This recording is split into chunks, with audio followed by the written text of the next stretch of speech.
What's going on, everybody? Welcome to Novice, and I'm going to level with you. I'm going to get the Zero Dark Chevy a little closer to God today. Just a little. Let me show you what I mean.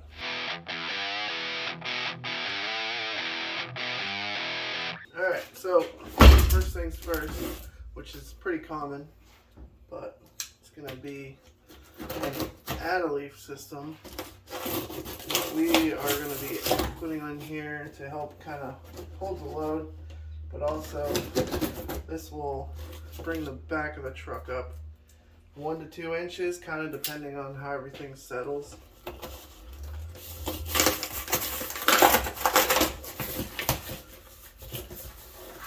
we got 2 leaf springs here and our hardware, and some stickers, even a keychain. Gotta love that free merch. So this, like I said, is pretty common. We're gonna separate our leaf springs and add these ones in, put everything back together. So the truck will sit a little higher, and it's gonna have the help from these to hold much heavier loads without squatting, at least not too much. Now, this is pretty common, but I'm going to take it a step further. And I haven't seen anybody do this yet.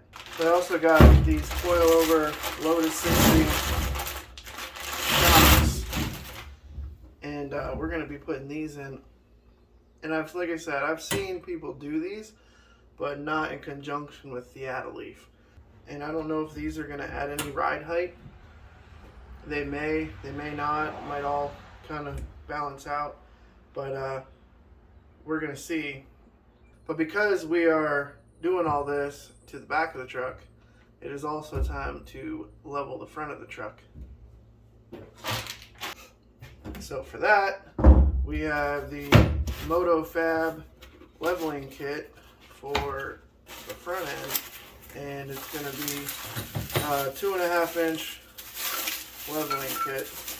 But these are also ones that go on the bottom of the strut, so you don't have to take apart absolutely everything. So we should be able to keep the same rake, but sit a little higher off the ground. So let's get into this. We are going to start with the rear end, and then we'll finish up doing the front.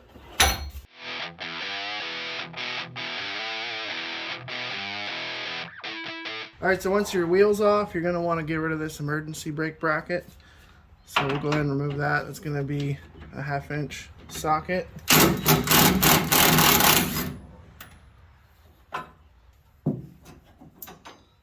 You're just going to want to grab a flathead and pop this bracket out here.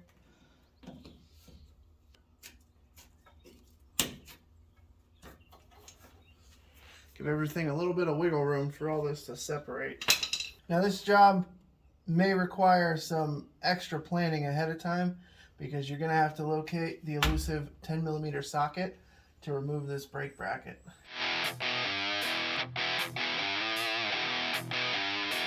And now we get rid of the old pink Rancho shocks. Alright, so at this point you're going to want to make sure you have another jack supporting your axle. I just have it under the pumpkin there. And we are going to take some C-clamps, and we're going to clamp down both sides of your leaf spring so that it keeps it compressed while we loosen everything up. And we don't want to, damage anything or get hurt, because these things have a lot of tension on them right now.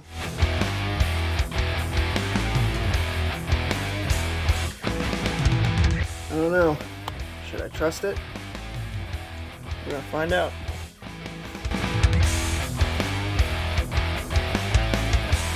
Alright, so now we're going to loosen up the U-bolts, and I don't know if I mentioned before, but the shocks and the U-bolts are 13/16.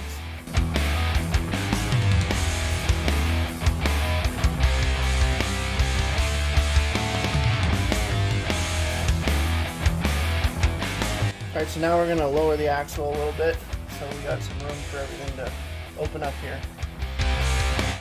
So we'll take this spacer out. Your center pin here is going to be a 15mm. I'll never understand why they mix standard and metric on the same vehicle.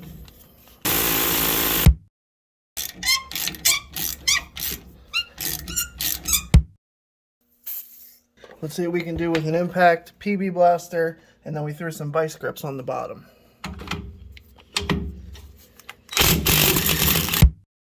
The set does come with new pins, so at this point we are past taking this off conventionally.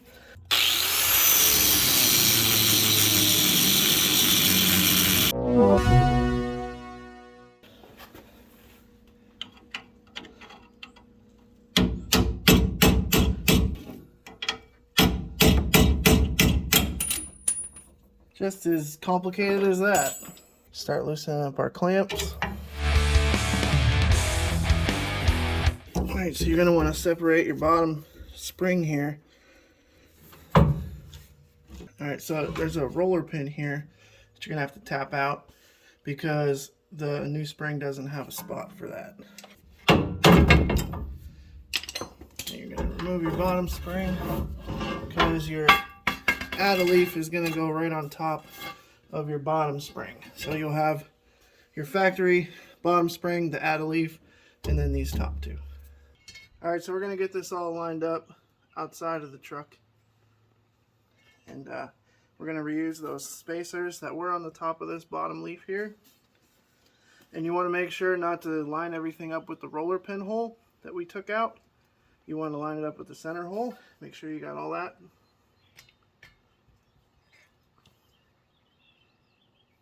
That lined up, and I'll put your pads on here.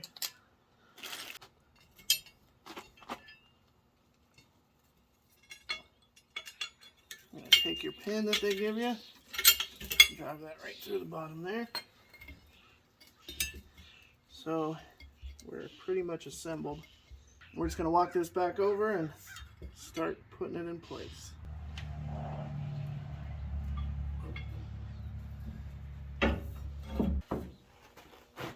I'm going to jack the truck up a little bit higher here.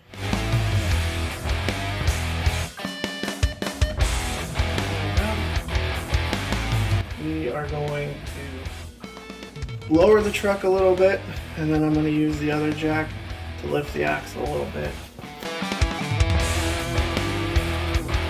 You don't got to go crazy. I just wanted to go most of the way so that we can put the C-clamps on here. But what you don't want to do is tighten this nut down and use that to compress the springs, because you'll strip that pin every time. You want to make sure you get that back on there.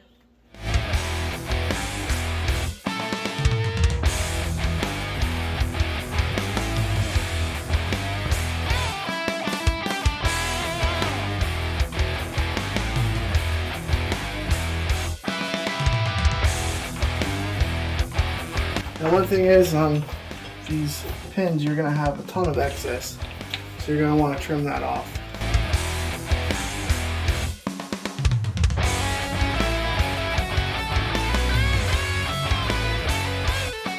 Loosen up your C-clamps. Then you're going to want to lower your axle back down so you can get your spacer block back in there. Alright, get your spacer back in. And jack it back up, and you want to make sure that your pin falls right into the hole that's on that spacer block, so everything's lined up.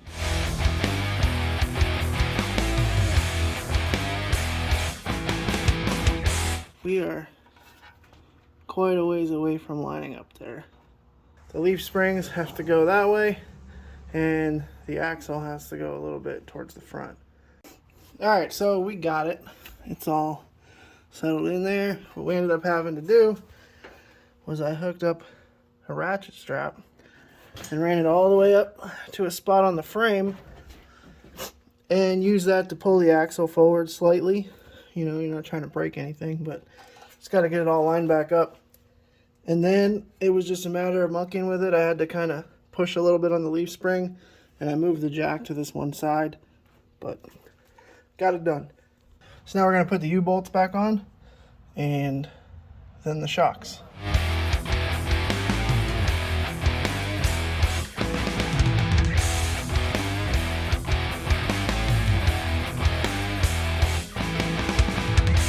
Now it's time for our shocks.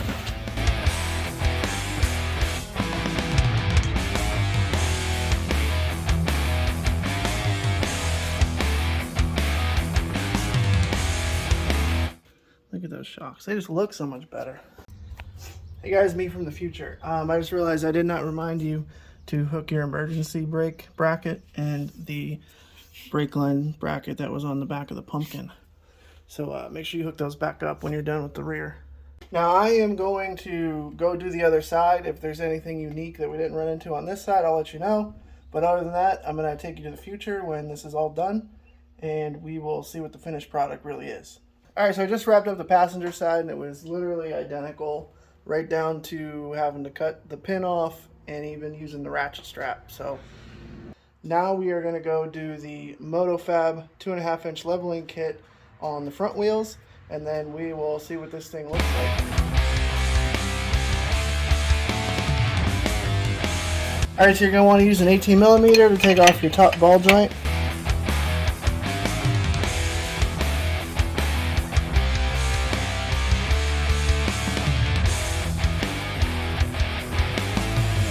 Then you need a 15mm to take off your sway bar link.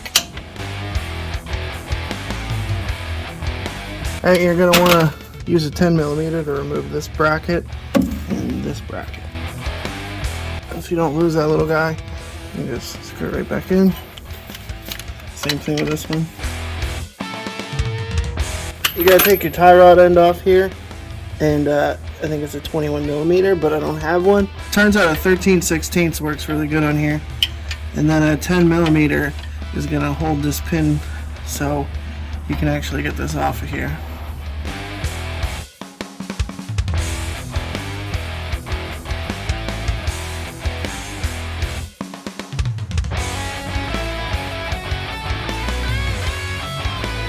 Alright, we're going to try this sway bar link again. I put some PV Blaster on it and see if we can get it to budge.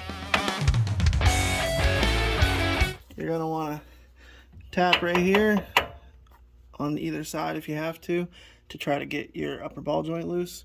And then sometimes your tie rod end will hang up the same way, so you're just going to do the same thing. You're going to tap right around here.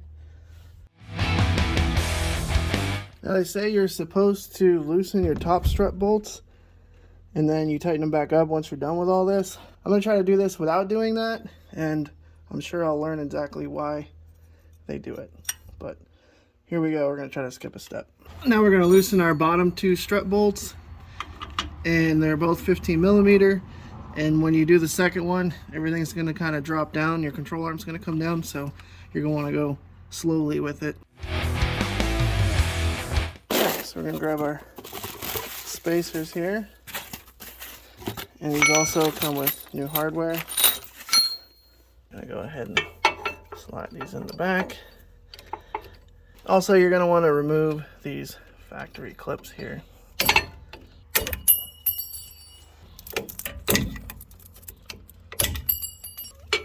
Alright, so as you can probably see here, I need some more play in this strut.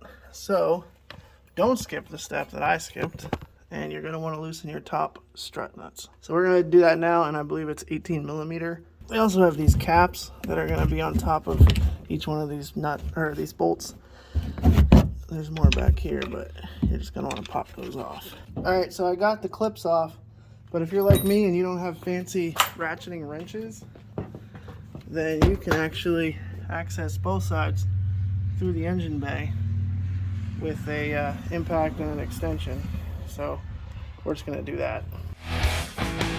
Alright, so now we got plenty of wiggle room, and we know exactly why they told us we should loosen those bolts. You're going to take your new strut bolt and you're going to feed it through the top, not through the bottom like the previous ones were. Make sure you put a washer on both sides. And I did jack up the control arm just a little bit so I can take some of the weight off and try to line this up a little easier.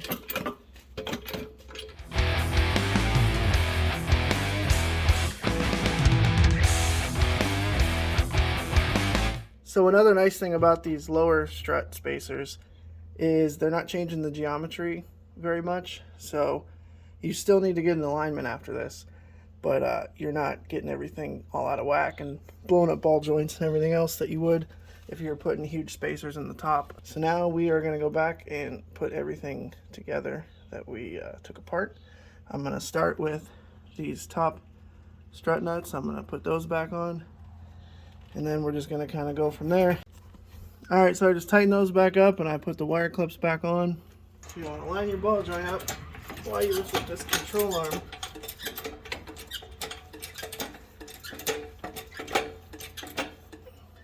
Then you need to take the tie bar.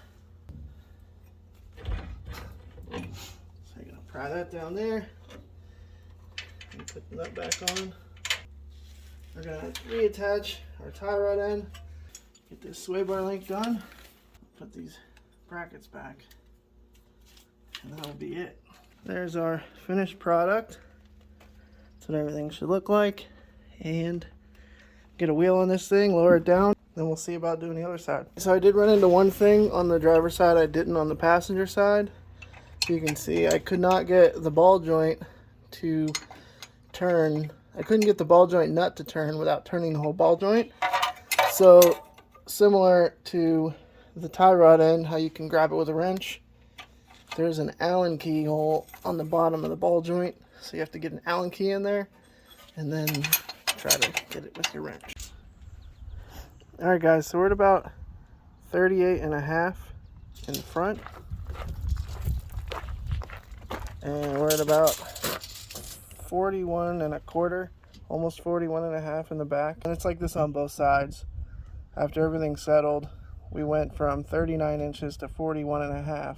So we got our 2.5 inches in the back and in the front. So we ended up keeping the same factory rake, but then lifted the vehicle by 2.5 inches all the way around. So I'm extremely satisfied with that.